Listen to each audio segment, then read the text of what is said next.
ফজিলস band Rupam ইসলামের সেই গানটা মনে পড়ে। শোনো, আমরা কি সবাই বন্ধু হতে পারি না? হঠাৎ এমন প্রশ্ন কেন?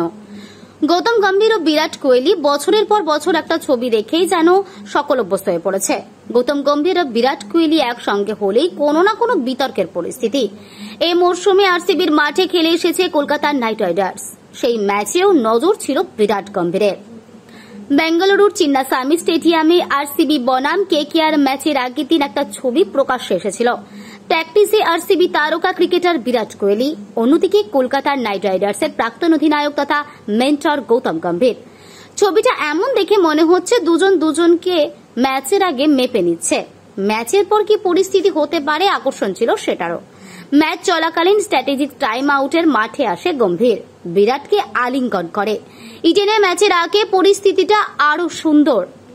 প্রচন্ড গরম ইডেনের রবিবার দুপুরে ম্যাচ। দিনের ম্যাচের তাপ বাড়বে বিরাট কোহলি মাঠে নামলেই। তার আগের দিন অবশ্যই শান্ত পরিবেশ। বিরাট কোহলি এবং গৌতম গম্ভীর পাশাপাশি দাঁড়িয়ে আড্ডাও মারছেন। বিশ্বাস না হওয়ার মতনই যেন ছবিটি। অত্যন্ত গত কয়েক বছরের ট্রেন্ড ধরলেই এমনটাই বলা যায়। কলকাতা ভালোবাসার শহর আর ইডেন গার্ডেন ভালোবাসার মাঠ। ইডেনে কেরিয়ারের প্রথম আন্তর্জাতিক সেঞ্চুরি বিরাট কোহলির। সেই ম্যাচে সেরা পুরস্কার জিতেছিলেন গৌতম গম্ভীর।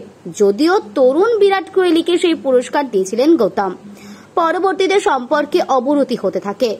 জাতীয় দলে থাকাকালীন হোক কিংবা ইডেন গার্ডেনে ইন্ডিয়া প্রিমিয়ার লিগে প্রতিপক্ষ হিসেবে খেলার সময় হোক, এই মৌসুমে সব পাল্টে গিয়েছে। শনিবারে ইডেনে আরও একটা বন্ধুত্বের মুহূর্ত। ভালোবাসার শহরে পাশাপাশি বিরাট গম্ভীর। দেখতে থাকুন নিউজ 24x7 টিভি। মুহূর্তের খবর হাতের মুঠোয়।